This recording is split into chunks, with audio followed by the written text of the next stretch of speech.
arrancamos la noche de lunes charlando con el diputado nacional y candidato también a diputado nacional por la Ciudad de Buenos Aires por Fuerza Patria, Itaí Hackman, a quien tengo el gusto de saludarlo. Itaí, Joaquín Múgica Díaz, Mariano Bogender te saludan aquí. Se cortó la comunicación, Eso porque dijiste mal el nombre. Eso porque ahora le vamos a Casi preguntar. con seguridad que fue por eso. Tenemos... Dijo, no voy a soportar una nota más en que diga más mi nombre. Está mal puesto el acento. Ahí está. Ahí nos escucha. ¿Itaí, nos escuchás? ¿Qué tal? ¿Cómo andas? Buenas noches. Buenas noches. Joaquín Múgica Díaz te saluda, Mariano Bogender. Ahí se nos había cortado. Para arrancar, primera pregunta, porque necesitamos tener en claro esto. ¿Es Itaí o Itaí? Es Itaí, pero como mucha gente me dice Itaí, porque le sale así, acepto las dos versiones. Está bien. O sea, ¿cuál es el...? Podés decirlo como te salga. No, está bien. En la reunión de preproducción me voy con el triunfo, porque básicamente dije que era sin el acento final, así que estoy...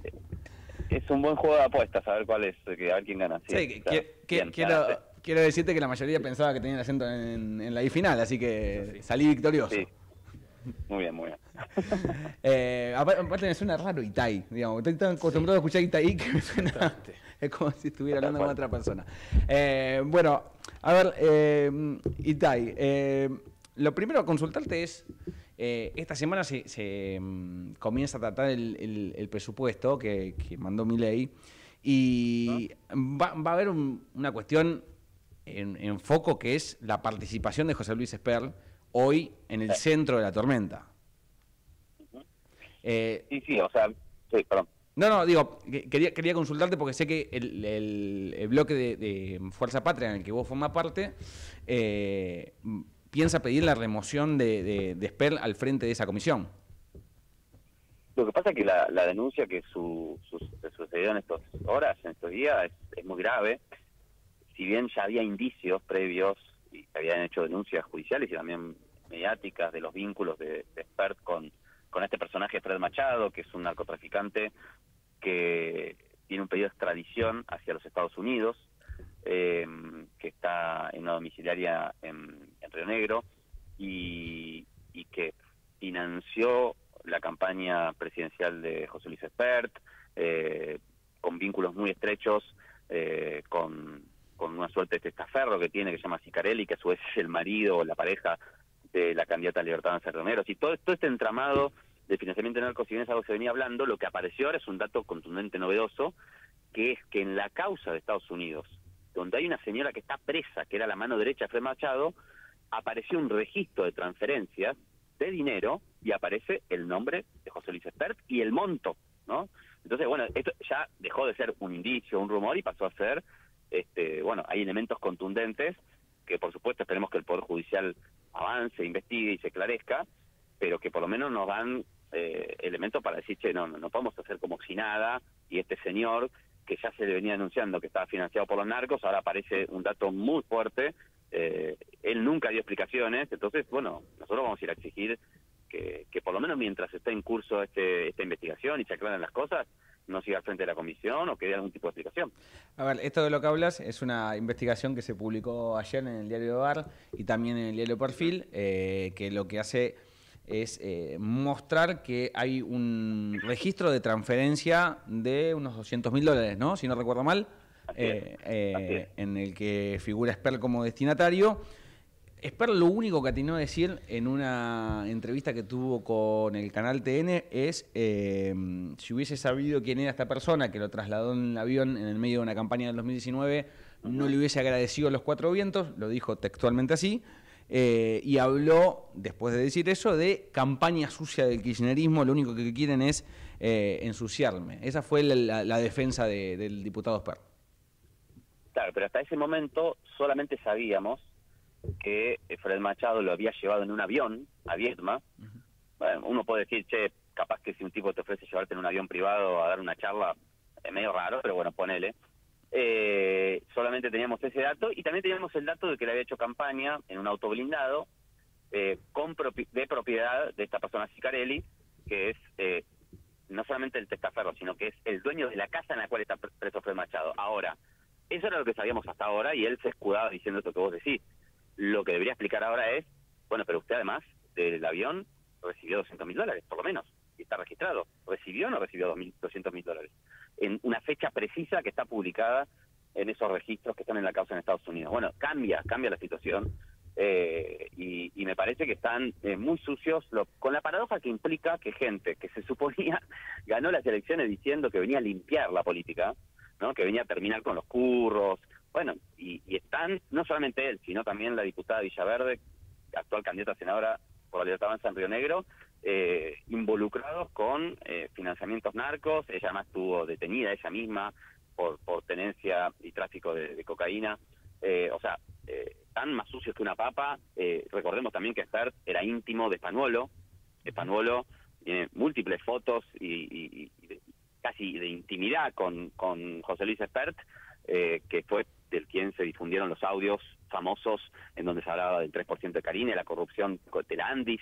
Entonces, digo, Espert era el amigo de Spanuolo que estaba involucrado con esta causa de corrupción de Carina. El financiado por los narcos. Yo quiero recordar que cuando estaba peleado Espert con Milei, los Lidia Lemoine, muchos dirigentes de la Libertad Avanza salieron a decir que este tipo está financiado por el narco, no es solamente que lo decimos nosotros. Entonces, me parece que lo que se demuestra es que acá una gran estafa electoral que se manifiesta en la economía, que supuestamente iba a ir para arriba y va para abajo, que se manifiesta en que iban a terminar con los curros de la política y están currando como nunca antes, y que se manifiesta en este escándalo de financiamiento del narcotráfico, que es una denuncia muy grave, ¿ven? Ahora, Itay, imagino lo que va a ser la discusión del presupuesto con Espert sentado al frente de la comisión, y me cuesta pensar que va a tener un desarrollo, te diría, normal, ¿no? Porque con todos los bloques sentados ahí, con estas denuncias tan graves en el medio, con la campaña como contexto de este debate, más lo que tenga que ver específicamente con lo que manda el presupuesto, y ahora te voy a consultar por eso también, lo que contenga el presupuesto. ¿No te da la sensación de que estamos en presencia de un debate que va a tener ciertos rasgos de inviabilidad? Mira, me corro un segundo del tema Espert. Yo tengo mis serias dudas realmente si el gobierno quiere discutir un presupuesto. Nosotros lo que planteamos en la última reunión era que la primera condición era que venga el ministro de Economía. Vos sabés que yo estoy mirando, no hay antecedentes en la historia democrática argentina, por lo menos del 83 para acá, de un ministro de Economía que haya estado 2 años casi al frente del ministerio y no haya pisado una sola vez el Congreso. No hay antecedentes. Entonces, no vino nunca Caputo. Si realmente quieren tener un presupuesto, si realmente les agarró después de las elecciones de la provincia de Buenos Aires un rapto de institucionalidad y quieren discutir y consensuar, bueno, primero que venga el ministro de Economía, que conteste preguntas, que debata con los diputados. Es el primer gesto que tienen que hacer si realmente quieren un presupuesto. Y si no, mi impresión es que están haciendo un acting para las elecciones del 26 de octubre, y como pasó el año pasado, que mandaron un proyecto y después lo retiraron, porque creo que de verdad prefieren gobernar sin presupuesto. Digamos, de verdad creo que es un gobierno que prefiere gobernar sin presupuesto. Entonces, si quieren tener uno, tienen que hacer un gesto explícito, como por ejemplo que venga Caputo, y si no, prefiero nada que quieren un presupuesto, la verdad, que te voy a decir. Itay, ¿cómo andas? Mariano Wendler, te saludo acá. Te sumo una más respecto a la discusión sobre la dirección económica que está llevando adelante el gobierno. Vos te referías al presupuesto, que es por supuesto el proyecto de ley principal en eso. Surgió, como sabemos, en los últimos días esta cuestión de un posible, por ahora es potencial, digo, no hay nada concreto, acuerdo con los Estados Unidos para una especie de financiación directa. ¿Qué elementos o qué chances, qué herramientas tiene la oposición para que este tipo de decisiones pasen por el Parlamento y no sean solamente una decisión ejecutiva? Nosotros presentamos un proyecto, apenas salió el tweet de ahora el famoso Scott Bessent, planteando que cualquier acuerdo con Estados Unidos tiene que... Lo perdimos. Absoluta. Ahí está. Hola. No, ahí te escuchamos de ahí. estaba diciendo que presentamos un proyecto de nuestro bloque planteando que cualquier acuerdo con Estados Unidos tiene que pasar por el Congreso y si no lo consideramos nulo, porque esto es algo totalmente fuera del común, o sea, no hay precedentes, esto es insólito lo que está pasando, es decir, ni siquiera disimularon. Acá hubo un acuerdo en el cual explícitamente el presidente de Estados Unidos dice que él quiere que Milei sea reelecto y que como quiere que sea Milei reelecto, va a ser una suerte de rescate financiero con todas las herramientas que tenga a disposición. O sea, ¿por qué el presidente de Estados Unidos tiene que opinar quién tiene que ser electo presidente en la Argentina? Es una cosa insólita. ¿Quién lo votó a Scott Bessent para que gobierne la Argentina? Ayer lo escuché, o anteayer, a Caputo, diciendo, creo que estaba en TN, diciendo, bueno, estuve hablando con Scott Bessent y me dijo que era importante que hable con los gobernadores. Sí. O sea, ¿cómo Scott Bessent le dice? Scott Bessent le dice lo que tiene que hacer. Le pidió gobernabilidad. Tiene que hablar. Claro, pero digamos, el ministro de Economía de Estados Unidos le da órdenes al ministro de Economía de Argentina diciéndole con quién tiene que negociar, con quién no tiene que negociar, consensuar. O sea, acá hay un problema de soberanía y de democracia muy serio. O sea, esto no es un acuerdo comercial, un swap que podría tener algún fundamento. La verdad que en el caso de Estados Unidos no mucho, pero ponerle algún fundamento desde el punto de vista financiero comercial. Acá es directamente que han entregado el gobierno a un gobierno de otro país, que es el gobierno de Estados Unidos. Entonces, la verdad es que yo no sé hacia dónde vamos. Bueno, lo mínimo que podemos hacer nosotros es decir, che, nosotros no vamos a aceptar esto. No podemos legitimar un proceso en el cual el ministro de Economía de Estados Unidos, el secretario del Tesoro, dice cuál es la política económica de nuestro país. O sea, ¿desde cuándo? Digamos, ¿vamos a aceptar así que ya no somos más un país soberano? No, de ninguna manera. Nosotros no vamos a aceptar eso y vamos a usar todos los recursos que tenemos institucionales del Congreso para rechazar esta injerencia absoluta, esta entrega absoluta de parte del Gobierno Nacional de sus potestades constitucionales.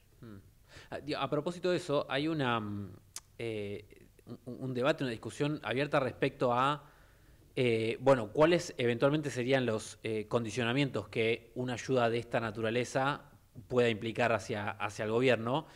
Y ahí también está en discusión, acá te lo pregunto si querés como economista, hay una discusión respecto a si el gobierno de Estados Unidos, así como el Fondo Monetario quizás lo hizo o lo intentó hacer en su momento, no viene con un manual de prácticas que le va a exigir al gobierno. Por ejemplo, no sé, está en discusión la cuestión del esquema cambiario y demás. Sí. ¿Vos intuís por dónde viene la mano respecto a esta discusión económica entre los dos países? Lo que pasa es que mi impresión es que el nivel de sometimiento fue tan grande y tan explícito y tan burdo que ya los condicionamientos no creo que tengan que ver con una letra chica de un swap o de un crédito. Son lo que se le ocurre a Trump. O sea, acá lo que hubo es un rescate político. Un gobierno que estaba a la deriva, en una crisis muy grande, se estaba por ir la economía al demonio, y el gobierno de Estados Unidos, ¿no?, vino y dijo, nosotros ustedes lo bancamos. Entonces, Milei ahora tiene que aceptar cualquier cosa que le pidan a cambio. Cualquier cosa. O sea, ¿qué margen tiene la Argentina para tener algún posicionamiento de política internacional diferente al que tenga el gobierno de Estados Unidos a partir de ahora? Ninguno. Y más allá de lo que diga la letra chica de un swap o de un crédito, lo que se le ocurra al gobierno de Estados Unidos, Milei hoy lo tiene que aceptar. Entonces, para mí ya no estamos en un acuerdo normal donde decimos, bueno, vamos a leer la letra chica, vamos a ver qué piden, qué quieren hacer con el régimen cambiario, qué pasa con las reservas o con las cuentas fiscales. Pero estamos en una situación diferente, cualitativamente diferente. Obviamente que le van a exigir que cambie el régimen cambiario, obviamente que le van a exigir que haga más ajuste, pero lamentablemente ni siquiera es un programa tradicional condicionado, como hemos visto con el Fondo Monetario, sino que me parece que pasamos a otro nivel, a otro nivel. Bueno, y te hago una última respecto a este tema.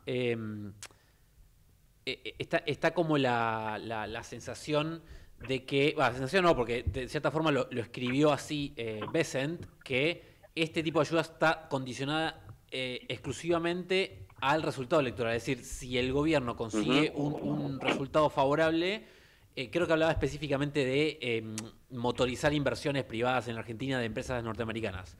Si no estuviese ese resultado favorable, o toda o una parte de la ayuda no va a existir. Con lo cual, tampoco termina de ser un salvataje seguro para el gobierno. Es decir, depende exclusivamente de cómo le vaya en octubre. No sé si vos tenés una lectura similar. Sí, Sí, depende de eso y depende de otra cosa más, que es la política interna yanqui, norteamericana.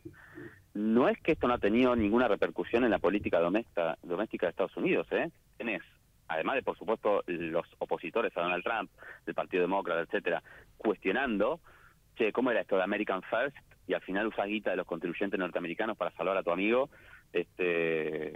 al loco que está de presidente en Argentina. Sino que incluso propios sectores republicanos y de las bases de Donald Trump. Lo que pasó con los ojeros yanquis, ¿no? Que están en una guerra comercial con China, Estados Unidos, y le están diciendo, loco, vos no le podemos vender soja a China porque estamos en una guerra comercial y vos financiás a el país que es nuestro competidor que le vende soja a China. O sea, nos estás cagando a nosotros.